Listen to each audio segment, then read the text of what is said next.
Dito po mga kalingap, makikita niyo po yung lakas at impact ng pagkakabangga.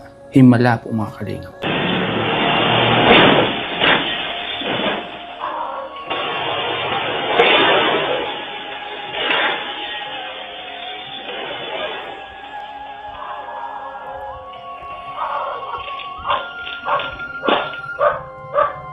Mga kalingap, kitang-kita po pala sa CCTV camera kung paano bumangga po yung sasakyan po nila Kuya Robin mga kalingap.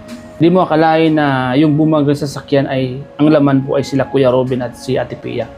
Kung mapapanood po natin mga kalingap sa video, ito talagang mabibigla ka po mga kalingap, masyasyakas makikita mo. Kung akalain na mangyayari po ito sa kanila, sipin mo po yung sasakyan umangat, kakabangga. Napakabait ni Lord mga kalingap kasi kahit ganun yung nangyari mga kalingap, isipin natin napakaliit na sasakyan. Alam naman natin pag mga ganung sasakyan po ay malambot lang po ang unahan yan. Pero sa sobrang lakas ng impact ng pagkakabangga mga kalingap, pero may himala po mga kalingap. Himala na ganun lang yung tamo nila. Kaya salamat po mga kalingap dahil yung natamo nila Kuya Robing pinsala ay hindi po gaanong malala. Bagkos ngayon po ay naka-recover na. Talagang iba po talaga mga kalingap pag malapit ka pa rin kay Lord mga kalingap. Ito natin sa sasakyan kung paano at kung gaano kalakas yung pagkakabangga mga kalingap. Isipin niyo po mga kalingap, puno ang binangga at kita natin kung gaano kalakas mga kalingap. So ito po mga kalingap, panoorin natin at comment down below mga kalingap kung ano po masasabi nyo.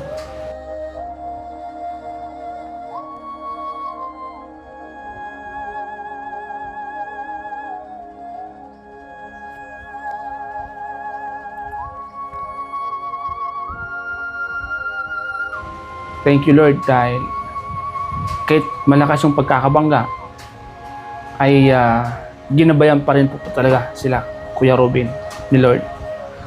So ngayon po mga kalingap, kung makita nyo, ito po yung mga pinsala na natamo kung gaano nawasak yung harap ng sasakyan nila.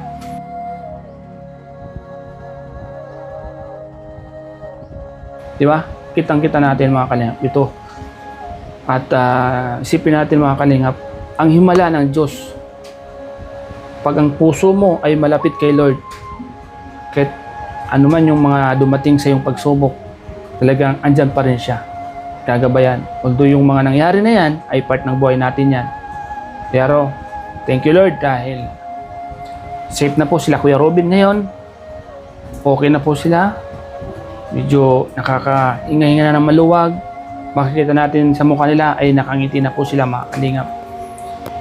Ibig sabihin mga kalingap, maganda na yung resulta. Maganda na yung pakiramdam nila sa trahedyang nangyari po sa kanila. Isipin niyo po mga kalingap, kung makikita niyo po yung video, yung CCTV camera, talagang umangat yung sasakyan pagkabangga sa puno mga kalingap. Yan. Sana susunod mga kalingap, susunod Kuya Robin ay ingat na talaga dahil binigyan kayo ni Lord ng pangalawang buhay. Yan po yung pangalawang pagkakataon po yan. Ano man po yung nangyayari sa atin, ano man po yung mga dadaan natin sa buhay, lalagpasan natin sa buhay, yan po ay blessing ni Lord po yan. Kumaga, biyaya ni Lord sa atin yan dahil nalagpasan mo yung mga ganong problema. Kahit na mahirap, kahit na medyo talagang di ka panipaniwala na nangyari sa atin yan, pero nalagpasan natin mga kalingap. Ang tawag po dyan, himala. Kaya ito lang, payo ko sa mga kababayan natin, lalong-lalo po yung mga katulad kong driver, na bago tayo umalis ng bahay, bago tayo bumiyahe, huwag nating kalilimutan. God first, pray, bago tayo umalis ng bahay. Ilingin mo sa Lord, ilingin mo yung mga dapat mong hilingin pag ikaw ay nasa labas, nasa kalsada. Yung mga ayaw mo mangyari sa'yo, ilingin mo, kausapin mo sir mga kalingap. Kaya Kuya Robin, yan, pangalawang buhay nyo na yan, ni Ate Pia. Lagi kayong mag-pray palagi. At kung ano man yung mga pinagdadaan mo sa buhay, isurrender mo kay Lord. Dahil si Lord, andyan lang, naghihintay sa atin. Naghihintay lang na tayo lumapit sa Kanya. Kaya nangyari yan sa ating buhay. Minsan, tayo, binibigyan tayo ng pagsubok ni Lord. Pag tayo nakakalimot na, para muling lumapit tayo sa Kanya. Di ba? Pag may mga nangyayari, sinong naisip natin minsan, mga kalingap?